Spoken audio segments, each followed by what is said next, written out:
SR7 TV news. నేను సుధా. బులెటిన్ల ముందుగా headlines. జల్వన్ machine Jagan ప్రభుత్వం 4000 కోట్ల దుర్వినియోగం చేసింది. Deputy CM Pawan Kalyan.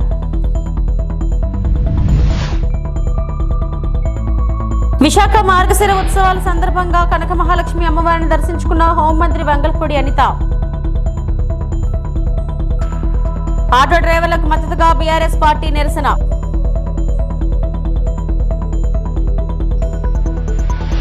జలైవన్ machine లో గత ప్రభుత్వం 4000 కోట్ల దుర్వినియోగం చేస్తుందని AP deputy CM Pawan Kalyan విమర్శించారు. నీటిని ఎక్కడి నుంచి తెచ్చుకుంటున్నామనేది గుర్తించక ముందే పైపులు వేశారన్నారు. విజయవాడలో జల్ జీవన్ మిషన్ అమలుపై గ్రామీణ నీటి సరఫరా పారిశుద్ధ్య విభాగం ఆధ్వర్యంలో నిర్వహించిన రాష్ట్ర స్థాయి వర్క్ షాప్ లో ఆయన మాట్లాడారు. తమ ప్రభుత్వం అధికారంలోకి వచ్చాక 70,000 కోట్లు మంజూరు చేయాలని కేంద్రాన్ని కోరినట్లు పవన్ తెలిపారు. ఈ మేరకు కేంద్ర మంత్రి సిఆర్ పాటిల్ ను కోరామన్నారు. పూర్తి వివరాలతో రావాలని ఆయన సూచించినట్లు వివరించారు. జనవరి నెలాఖరుకు డిపిఆర్ తీసుకుని జల్ శక్తి మంత్రికి ప్రతిపాదన పంపిస్తాం. జల్వన్ మిషన్ ను మరింత బలోపేతం చేస్తాం. అనేక మంది అనుభవిస్తున్న నీటి సమస్య పరిష్కారాన్ని తొలి ప్రాధాన్యంగా తీసుకోవాలి.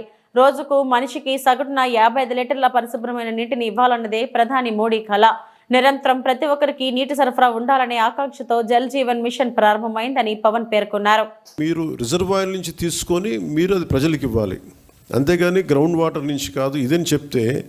కానీ గత ప్రభుత్వం చేసిందంతా ఏంటంటే మన అడిగిన పర్పస్ ఏంటంటే కేంద్ర ప్రభుత్వం ప్రాజెక్ట్ ఇది రిజర్వాయర్ నుంచే తీసుకోమని చెప్పింది. కానీ గత ప్రభుత్వం ఈ 4000 కోట్లకు కూడా, ఎందుకంటే మనం కొత్త ప్రభుత్వం వచ్చాక దాదాపు 700 కోట్లు మనం తీసుకున్నాం. మనం చేసిన మనం తీసుకున్నది. ఇప్పుడు జల్ జీవన్ మిషన్ కింద వాళ్ళు అడిగింది ఏంటంటే మనకున్న దాదాపు 38 మేజర్ సస్టైనబుల్ సోర్స్ రిజర్వాయర్స్ ఉన్నాయి మనకి. వాటికి సంబంధించి 95.44 ట్యాప్ కనెక్షన్స్కి 38 ఈ వాటర్ రిసోర్సెస్ నుంచి సస్టైనబుల్ వాటర్ రిసోర్స్ని తీసుకోమని ప్రతిపాదన ఉంది.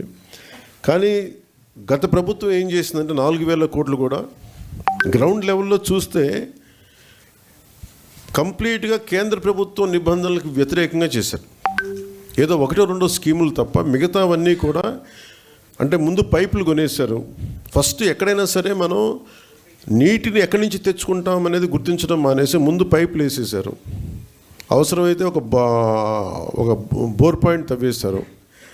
అలా ఇచ్చేస్తే ఇక్కడ మీకు చూపించదలుచుకుంది ఈ ఈ 2 మ్యాప్స్ ఉన్నాయి ఇక్కడ. యాక్చువల్ జల్ జీవన్ మిషన్ తాలూకు ముఖ్య ఉద్దేశం ఇది.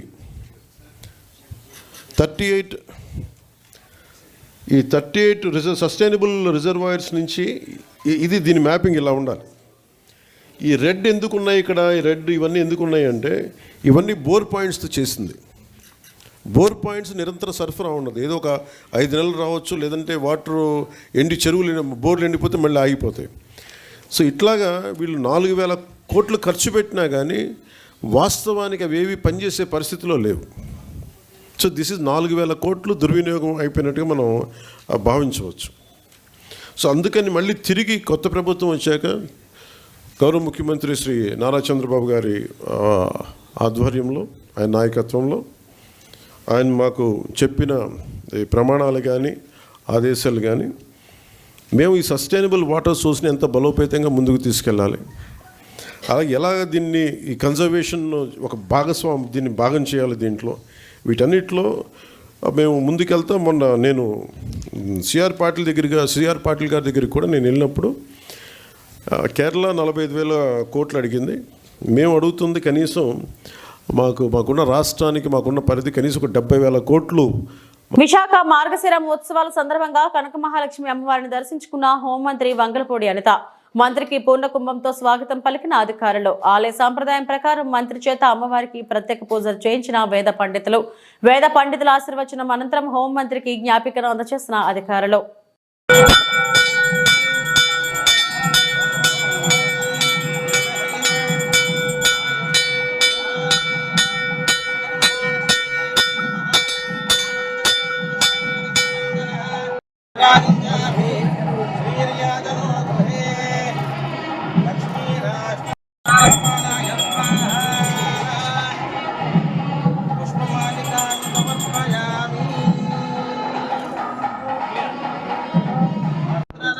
तनयां श्रीरङ्गरामेश्वरीं दासीभूतसमस्तदेवपरितान् गोपीकदीपान् पुरां श्रीमन्मन्दकटाक्षरभ्यविभवद्ब्रह्मेन्द्रगङ्गोदां भवगन्तमा जयमे कुले मातरं ब्रह्ममालिनी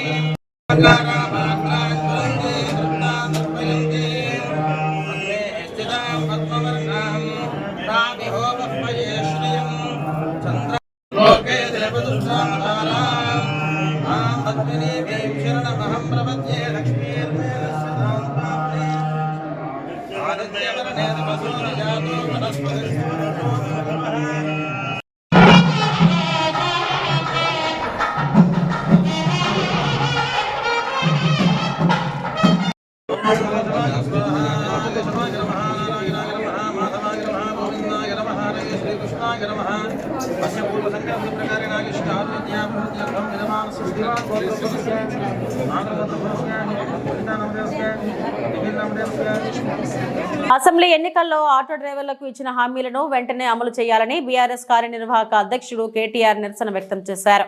ఆ పార్టీ ఎమ్మెల్యే ఎమ్మెల్సీలతో కలిసి కేటీఆర్ ఆటో డ్రైవర్లకు మద్దతుగా నినాదాలు చేస్తూ ఆటోలో అసెంబ్లీకి వెళ్లారు. రాష్ట్రంలో 93 మంది ఆటో డ్రైవర్ల ఆత్మహత్యలకు కాంగ్రెస్ ప్రభుత్వం కారణమని కేటీఆర్ విమర్శించారు. ఆటో కార్మికుల ధైర్యాన్ని కోల్పోవద్దని, న్యాయం జరిగే వరకు ఖచ్చితంగా పోరాడతామని భరోసానిచ్చారు.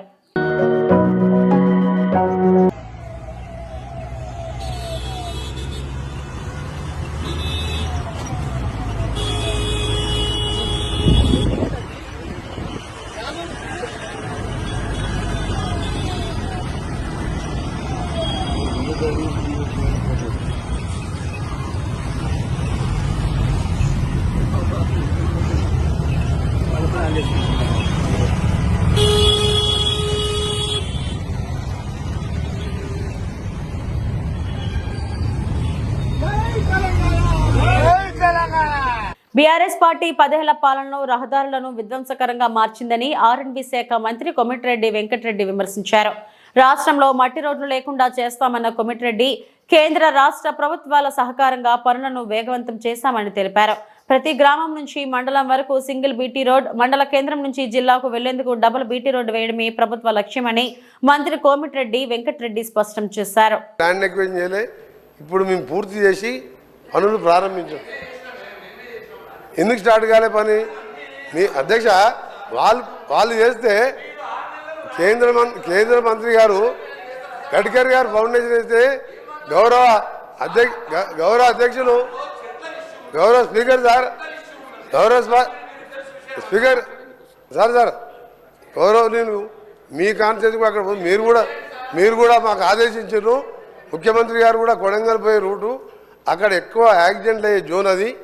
మేము వెంటబడి ట్రాన్స్లోకేట్ ట్రీస్ని కూడా చేంజ్ చేసి నిన్న వర్క్ స్టార్ట్ చేసినాం. 3 ఏళ్ళకి ఎక్కడైనా మీరు పోయి చూడండి, నా దగ్గర వీడియోస్ ఉన్నాయి, పంపిస్తాను. అలా చెప్పుకుంటూ అధ్యక్ష, ఈ రోడ్డు ముందుగా మదన్ గారు అడిగిన రోడ్డు విషయంలో సకాలంలో డిపిఆర్ పంపించి అపాయింటెడ్ డేట్ తీసుకొని మీరు చేసి ఉంటే ఇప్పటికీ అది 165 కిలోమీటర్ సార్. అది 3,000 కోట్ల రూపాయల రోడ్డు అది. ఆ రోడ్డు మీరు దాని మీద రివ్యూ చేసి చర్యలు తీసుకుంటే ఇప్పటికి స్టార్ట్ అయ్యేది. అప్లోడ్ మన చేతులు ఉంటుంది సార్. అది గౌరవ సభ్యులు తెలుసుకోవాలి. సభ్యులు మీరు మినిస్టర్గా 5 ఏళ్ళు చేసిను. ఇక మీ అనుకుంటే ఎక్కువ నేను విమర్శించదలుచుకోలే. ఇప్పుడు అయిపోయిన దాని గురించి మాట్లాడి సమయం వృధా అధ్యక్ష. 10 ఏళ్లలో రాష్ట్రంలో రోడ్లను విధ్వంసకరంగా చేసి గుంతలేని రోడ్లు లేదు అధ్యక్ష. గతంలో కేటీఆర్ గారు గౌరవ సభ్యులు ఎక్కడైనా గుంత చూపి 1000 రూపాయలు ఇస్తున్నారు. మేము పోయి చూద్దాం అధ్యక్ష. ఈరోజు కూడా మేము ఇప్పుడిప్పుడే గుంతలు ఊడుస్తున్నాం. రోడ్లు లేని అధ్యక్ష. గుంతలు లేని రోడ్డు ఎడుతున్నాం. మనకు సమయం ఇచ్చేది కాదు. రాష్ట్ర ప్రజలందరూ రోడ్ల మీద తిరుగుతున్నాం. సభ ద్వారా వాళ్ళు వింటున్నారు. రోడ్ల పరిస్థితి ఏందో, పంచాయతీరాజ్ గారు రోడ్ల పరిస్థితి ఏ విధంగా ఉంది, మా రోడ్లు ఏముంది, అవన్నీ కూడా మేము ఒక ప్రణాళికాబద్ధంగా క్యాబినెట్లో పెండింగ్ ఉపకార వేతనాలను ప్రభుత్వం వెంటనే చెల్లించాలని కుత్బుల్లాపూర్ ఎమ్మెల్యే వివేకానంద డిమాండ్ చేశారు.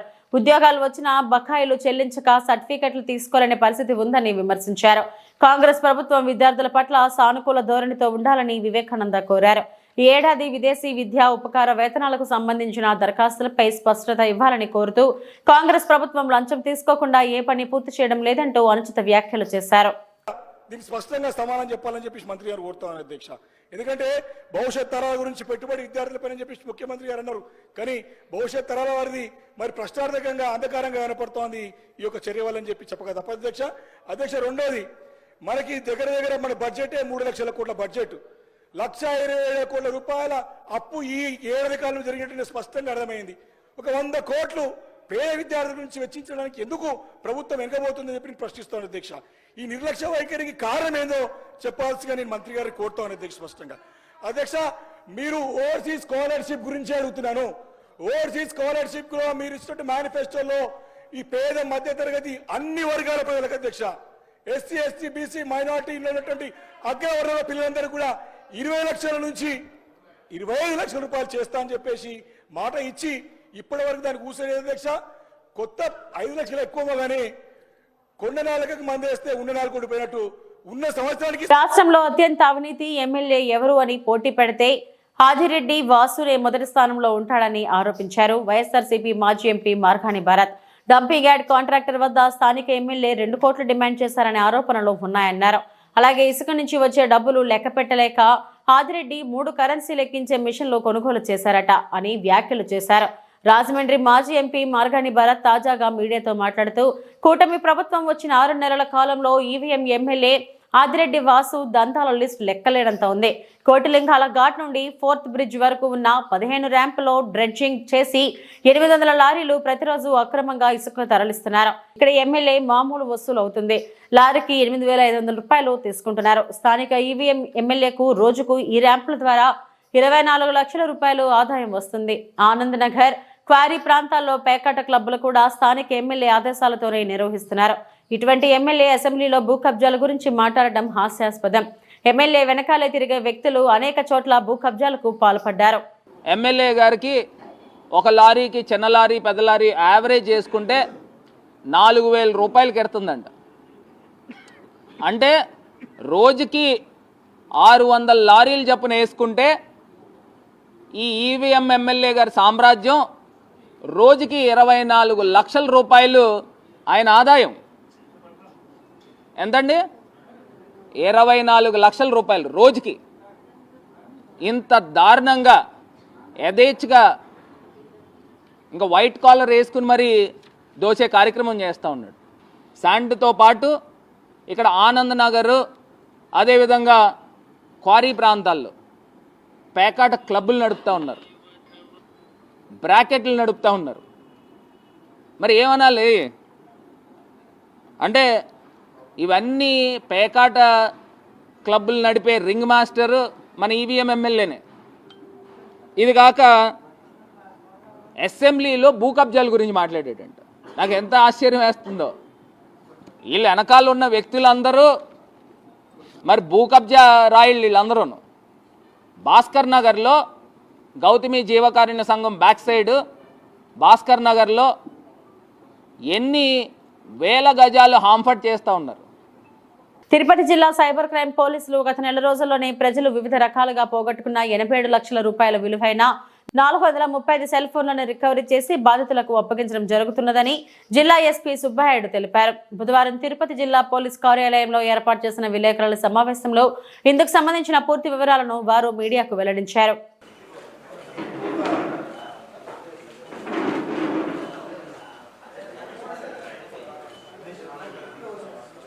తిరుపతి జిల్లాలో దిస్ ఈజ్ 12th టైం ఓవరాల్గా mobile haunt and CIR application ద్వారా మొబైల్స్ని 435 మొబైల్స్ని ఇటీవల రికవరీ చేయడం జరిగింది.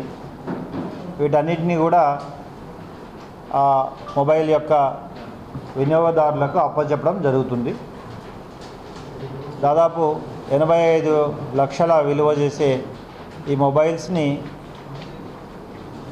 ఈరోజు రికవరీ చూపించి వారందరికీ స్వాధీనపరచడం జరుగుతుంది. ఇప్పటి వరకు జిల్లాలో 12వ విడత ఇది. టోటల్గా 7.5 కోట్ల విలువ చేసే మొబైల్స్ని ఇప్పటివరకు మనం రికవరీ చేసి 4,500 మొబైల్స్ని ఇప్పటివరకు జిల్లాలో రికవరీ చేయడం జరిగింది.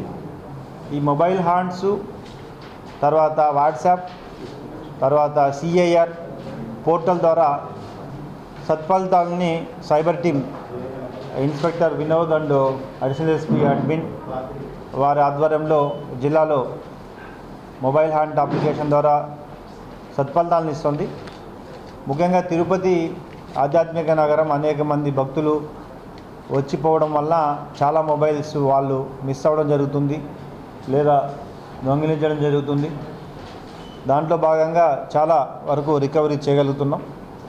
మీడియా ద్వారా ఇంకా ఈ పోగొట్టుకున్న వారు ఇమ్మీడియట్గా సాధ్యమైనంత తొందరగా తగిన సమాచారాన్ని CIR మొబైల్ హ్యాండ్ అప్లికేషన్లో ప్రాపర్గా ఫిల్ చేస్తే తప్పకుండా వారి మొబైల్స్ని 100% వెతికి ఇప్పించే బాధ్యత సైబర్ టీం తిరుపతి పోలీస్ తీసుకుంటుంది. మీడియా ద్వారా అందరూ కూడా ఈ mobile hand and CIR portal యొక్క వినియోగాన్ని, ఆ డీటెయిల్స్ని తెలుసుకోవాలని కోరుతున్నాను. అంతేకాకుండా ఈ దొంగిలించబడిన మొబైల్స్ని ఎక్కువగా ఇతర ప్రాంతాలకు కొన్నిసార్లు తీసుకెళ్తుంటారు. అదేవిధంగా ఇక్కడ లోకల్లో కూడా కొన్ని అమ్ముతుంటారు. ఈ షాప్స్ ఓనర్స్కి కూడా ఆల్రెడీ ఇంతకుముందు కూడా రీసెంట్గా ఒక కేసు తీసుకోవడం జరిగింది. ఈ మొబైల్స్ని అన్నెసరీ ఎవరో అపరిచిత వ్యక్తి వచ్చి అమ్మితే కొనడం, వారిని మళ్ళీ అమ్మడం కూడా చట్టరీత్యా నేరం. ఏదో రోజు ఖచ్చితంగా CIR పోర్టల్ ద్వారా ఆ మొబైల్ దొంగిలించబడిన మొబైల్ దొరికితే మళ్ళీ వారు కూడా ఆ నేరానికి బాధ్యులు అవుతారు. సో కాబట్టి అన్నెసరీ అపరిచిత వ్యక్తుల ద్వారా మొబైల్స్ కొనవద్దని ఈ షాప్స్ ఓనర్స్ కూడా తెలియజేయడం జరుగుతుంది.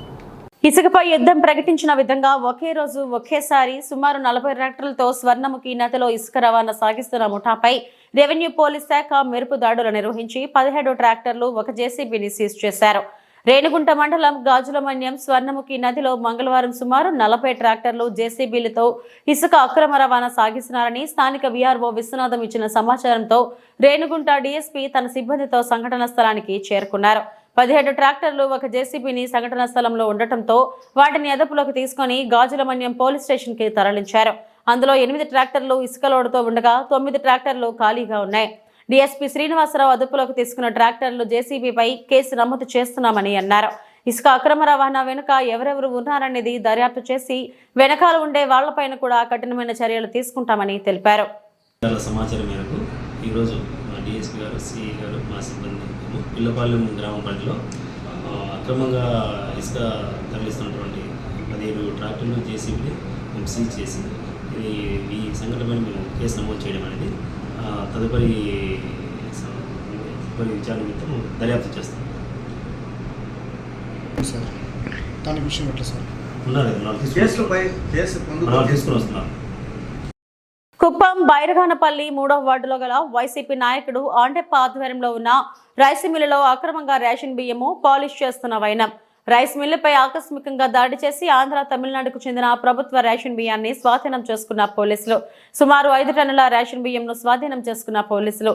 వైసీపీకి చెందిన ఆండెప్పపై కేసు నమోదు చేసి రేషన్ బియ్యంను స్వాధీనం చేసుకున్న పోలీసులు.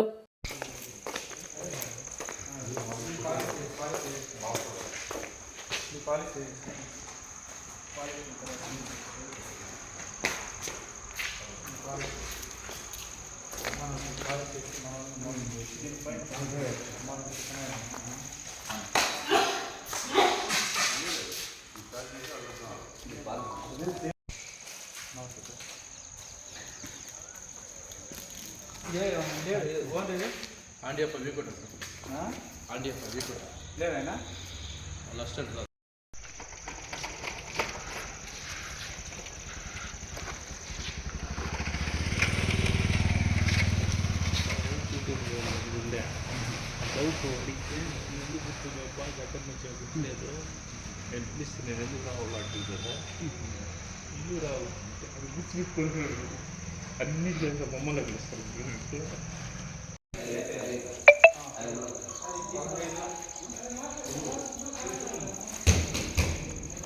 సెటిల్మెంట్కి వస్తున్నా సార్.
ఆళ్లగడ్డ నంద్యాల జిల్లా ఆళ్లగడ్డ మండలం ఎగువ అహోబిలంలో లక్ష్మీ నరసింహస్వామిని మంచు మనోజ్ మౌనిక దంపతులు దర్శించుకున్నారు.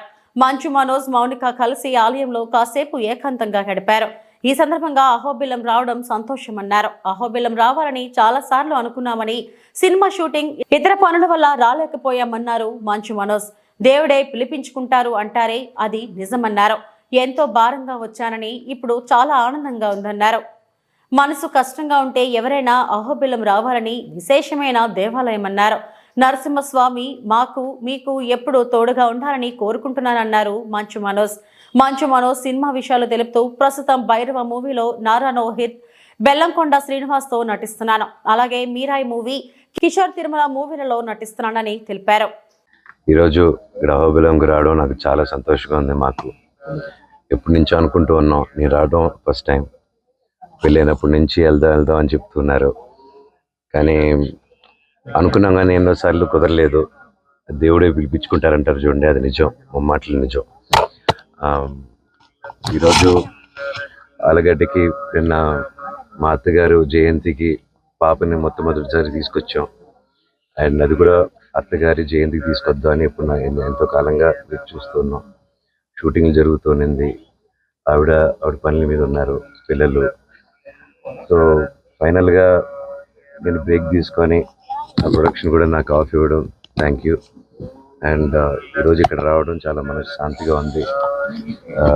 ఎంతో మనసు భారంతో వచ్చాము. అండ్ ఊరికి రాగానే మా బంధువుల్ని, మా ఇంట్లో వాళ్ళని, ఇక్కడ అందరినీ చూడగానే చాలా ఆనందంగా ఉంది. వాళ్ళ ప్రేమ, ఆప్యాయత. అండ్ అలాగే ఒక రోజు ఉండి గుళ్ళన్నీ తిరిగి వెళ్దాం, ఇక్కడ అహోబిలానికి వచ్చి వెళ్దాం అని నేను రాత్రి రావడం జరిగింది. వచ్చి తిరిగి వెళ్ళాము. కొంచెం చీకటి పడింది వచ్చేసరికి. లేదు, తెల్లారుజామున మళ్ళీ వద్దామని ఈరోజు మేము పొద్దునే బయలుదేరాల్సి ఉండి మళ్ళీ గుడి దగ్గరికి వచ్చి ఇక్కడ టైం స్పెండ్ చేసి కొంచెం దేవుడి దర్శనం, ఇక్కడ కొంచెం టైం స్పెండ్ చేస్తేనే మనసు చాలా ఆనందంగా ఉంది. ప్రతి ఒక్కరూ ఎవరికి మనసు కష్టంగా ఉన్నా, గుండె భారంగా ఉన్నా ఇక్కడికి రండి. చాలా విశేషమైన గుడి. ఇక్కడ వచ్చి ప్రార్థించుకొని అంత మంచి జరుగుతుంది. ఆ నరసింహస్వామి ఎప్పుడూ తోడుగా ఉండాలని, మాకు, మా కుటుంబానికి, మీకు, మీ కుటుంబానికి తోడు ఉండాలని కోరుకుంటున్నాను. Thank you. సినిమాల గురించి చెప్పండి సార్. అవునండి, భైరవం అనే సినిమా షూటింగ్ జరుగుతుంది ఇప్పుడు. నేను, నారా రోహిత్ గారు, అలాగే బెల్లంకొండ సాయి గారు ముగ్గురు కలిసి చేస్తున్నాం. విజయ్ కనకమేడల గారి డైరెక్షన్లో, రాధామోహన్ గారి ప్రొడక్షన్లో. అలాగే పీపుల్స్ మీడియా ఫ్యాక్టరీలో మీరాయి అనే సినిమా చేస్తున్నాను, కార్తీక్ ఘటప్నేని గారి డైరెక్షన్. ఇప్పటి వరకు నా బులెటిన్ అప్డేట్స్. నమస్తే.